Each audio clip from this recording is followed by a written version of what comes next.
Did you know that Donald Trump's decisive win in the New Hampshire primary against Nikki Haley with a double-digit victory of 54.5% to Haley's 43.2% was in fact a jarring warning sign that his campaign is in real trouble? Shocking thing to say, I know, but that is precisely what the spin masters for the news networks are telling us. This seems worthy of investigating, don't you think? Marc Thiessen, an American conservative author, political appointee, and weekly columnist for the Washington Post, was on Fox News recently to discuss how Trump's double-digit victory in New Hampshire was, in fact, not a good night at all for the former president. Here is what he said. You just showed the stats. 35% of Republicans in this state are not going to vote for Donald Trump. He's bleeding centrist. He needs those Haley voters. She's the only candidate who has shown in polls, in several polls, to have a double-digit lead over Biden. So, you know, her argument is, do you want to go with your heart or do you want to go with your head? Okay, so Marc Thiessen is telling us that this is bad news for Donald Trump. Let's break this down.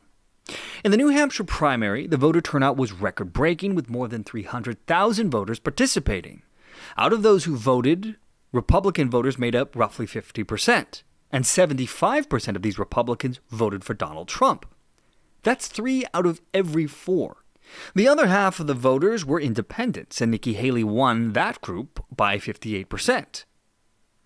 Now, the thing is, in the state of New Hampshire, the independents make up approximately 39.9% of registered voters. This makes them the largest group of voters in the state, outnumbering both registered Democrats, who have 30.2%, and Republicans, who have 29.8%. Now, why this matters is, according to polling data collected from 1999 to 2014, about 45% of independent voters in New Hampshire consistently vote Democrat, while about 40% consistently vote Republican. See, if you think that Democrat voting independents didn't come out in force to try and mess with the primary election process, think again. Of course they would. Any dyed-in-the-wool anti-Trumpist would relish the opportunity to take it to Donald Trump. In fact, CNN amazingly aired this little exchange with an independent voter in the final minutes leading up to the polls closing in New Hampshire. Take a look. Nikki Haley. And why did you vote for Nikki Haley? It's a vote against Trump. I think it would be better to have her against Biden in the elections than it would be Trump and her. Do you consider yourself generally independent, Republican, or Democrat? Democrat. So when you undeclared, you voted for Nikki Haley. If it was Nikki Haley against Joe Biden in a general election, who are you voting for? Joe Biden. So, okay. So what are we talking about here? Of course Democrat independents were voting last night. This was happening. We know this. Which, of course, by the way, means that Donald Trump telling his supporters that Democrats would be voting in the primary was the truth. So this then brings us back to Marc Thiessen, and I want to discuss what he said about Nikki Haley polling data, which shows her beating Biden by double digits, while at the same time trying to say that Trump in similar polling data is only up by 2 to 3 points.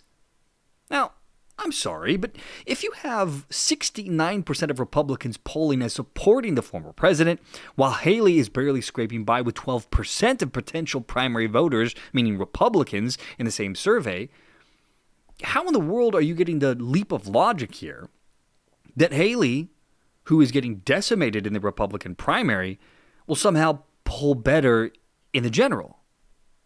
I mean, we can take this argument on its head and say, well, you know, she's only got 12% of support with the Republicans, so that means nearly 90% of them are polling against her. So what are we talking about here? Do you really think that people who strongly disapprove of the direction of this country is headed in will vote to keep the disaster train going? And I want to point something else out here. The current president, Joe Biden's approval rating is at historic lows. His net approval rating is the lowest for a president since Harry Truman. That means that Jimmy Carter was polling better than President Biden. Now, why does this matter? Well, you see, in the 1980 United States presidential election, the then incumbent Democratic president Jimmy Carter was destroyed by Republican candidate Ronald Reagan, who won by a landslide, securing 489 electoral votes compared to Carter's 49. This was the worst performance by an incumbent president since Herbert Hoover lost to Franklin D. Roosevelt in 1932. Now, the 1980 election was influenced by several main factors. These included the Iran hostage crisis and an absolute garbage economy.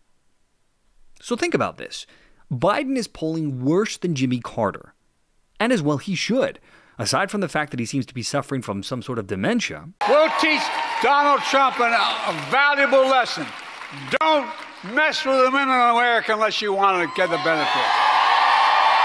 The country is and has been in free fall since he took the reins over in January of 2021. And his VP, Kamala Harris? Honestly, I don't know anyone who likes her. She's got to be the most unlikable VP in my lifetime. It's bad. And I want to point out one other thing here. Let's take a journey back to the 2016 primary season. Back then, media analysts and commenters were all over the place expressing their skepticism about Donald Trump's chances of winning the general election. Why? He was only polling a consistent 30% among Republican voters.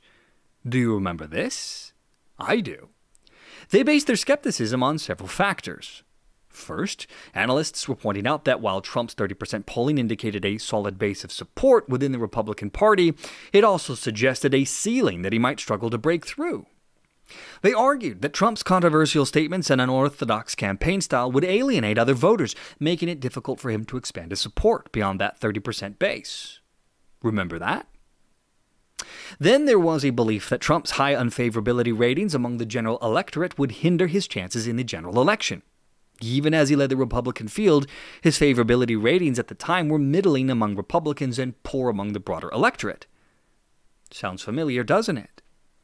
And finally, there was a perception that Trump's campaign, while successful in garnering media attention, it lacked the organization and ground game typically needed to win a general election. They all thought this all the way up until election night, and the crying and the shock was unfiltered as their beliefs came crashing down. Even Hillary Clinton was so sure she was going to win that she had a massive fireworks show planned.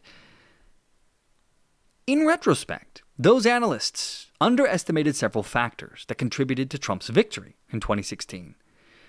His appeal to disaffected voters, the impact of his media dominance, and the weaknesses of his opponents. Tell me this all doesn't sound so familiar. Except, in today's day and age, I'd argue we are in a much worse state as a country than we were in 2016. The economy is limping. Inflation is crushing the American people, and the massive influx of illegal aliens is a more pressing issue than it has ever been before in this country. The idea that Nikki Haley has a chance of taking this nomination away from Trump is absurd. It would take a miracle. No, scratch that. It would take many miracles for her to somehow overtake the former president. And if you think that Haley's supporters, after this is all said and done, are not going to gravitate over to Trump, well, I mean, other than the dyed-in-the-wool Democrats that are voting with her. But no, the rest are going to go and they're going to vote for Donald Trump in the general election, just like they did in 2016. Now, I like to live in the real world, my friends. Deluding ourselves into thinking that New Hampshire was anything other than another step towards Trump's coronation in the primary is, well, just that, a delusion. Which, by the way, is where Nikki Haley is at right now.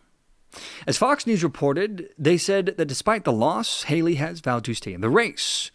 She said, "You've all heard the chatter among the political class. They're falling all over themselves, saying this race is over. Well, I have news for all of them. New Hampshire is first in the nation. It is not last in the nation. This race is far from over." Nikki Haley is now shifting her focus to her home state of South Carolina, which will hold the next primary election on February 24th.